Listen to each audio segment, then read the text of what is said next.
नमस्कार, मैं आपके साथ ज्योतिका। आइए रुक करते हैं फटाफट खबरों की ओर। राष्ट्रपति द्रौपदी मुर्मू ने रविवार को बड़ा उलटफेर करते हुए 13 राज्यों के राज्यपाल व एलजी में फेरबदल किया है। उन्होंने महाराष्ट्र के राज्यपाल भगत सिंह कोश्यारी का इस्तीफा मंजूर करते हुए रमेश बैस को नया राज्यपाल नियुक्त किया है। इसके अलावा लद्दाख के एलजी राधाकृष्ण माथुर का इस्तीफा भी मंजूर कर लिया गया है। उनकी जगह अरुणाचल के ब्रिगेडियर बीडी मिश्रा को लद्दाख का एलजी बनाया गया है।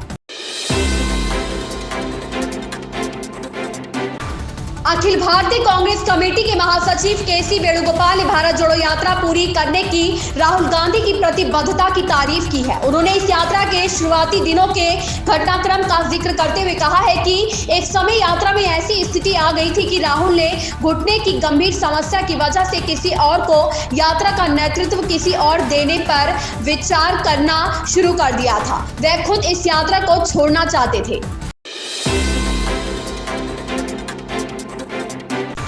अल नीनो से भारत के मानसून पर खतरा है। इससे सामान्य से कम बारिश होगी। यह जून से अगस्त के बीच सक्रिय हो सकता है। अमेरिका की मौसम विभाग, राष्ट्रीय महासागरीय और वायुमंडलीय प्रशासन ने भारत को दोबारा चेताते हुए यह रिपोर्ट जारी की है।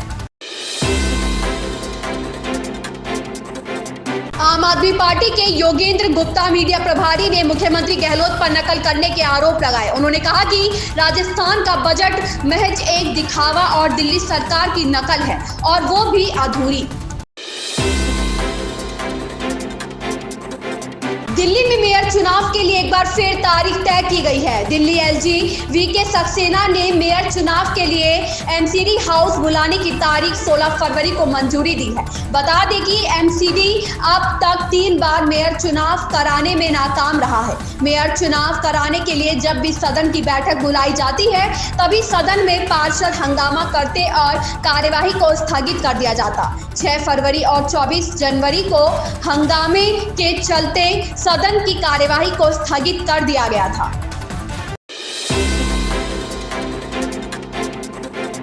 महाराष्ट्र में शिवसेना के एकनाथ शिंदे के साथ सत्ता साझा कर रही भारतीय जनता पार्टी ने शनिवार को अगले विधानसभा चुनाव में कम से कम 200 सीट और राज्य की अधिकतर लोकसभा सीट जीतने के लिए महाविजय संकल्प की घोषणा की।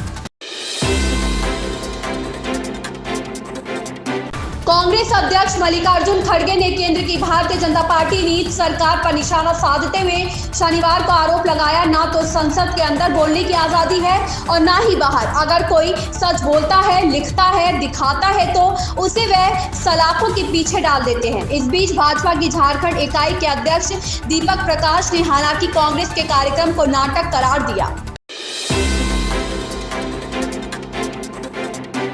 ईरान में शनिवार को लोगों ने उत्साह के साथ क्रांति की 44वीं वर्षगांठ मनाई, लेकिन ईरान सरकार विरोधी हैकरों की नजर इस कार्यक्रम पर बनी रही। हैकरों ने राष्ट्रपति इब्राहिम राइसी के एक टेलीविजन भाषण को संक्षिप्त रूप से बाधित कर दिया। बता दें कि देश में राष्ट्रपति राइसी को हटाने के लिए कई युवा प्रदर्शनकारी पिछले कुछ दिनों से सड़क पर उतर रहे हैं।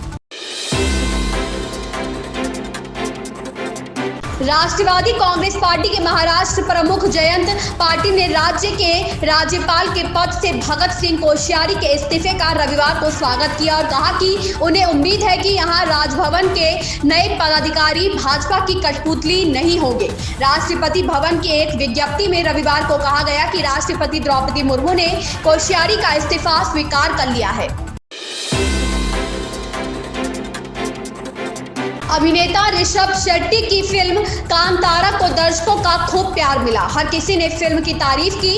अब इस फिल्म के बारे में गृह मंत्री अमित शाह ने अपनी राय दी है। उन्होंने कांतारा की तारीफ की है। अमित शाह ने कहा है कि फिल्म कांतारा देखने के बाद उन्हें दक्षिण कन्नड़ जिले की संस्कृति के बारे में पता चला। बता दें कि हाल ही में एक चुनावी सभा को संबोधित करते हुए अमित शाह ने इस बात का जिक्र किया।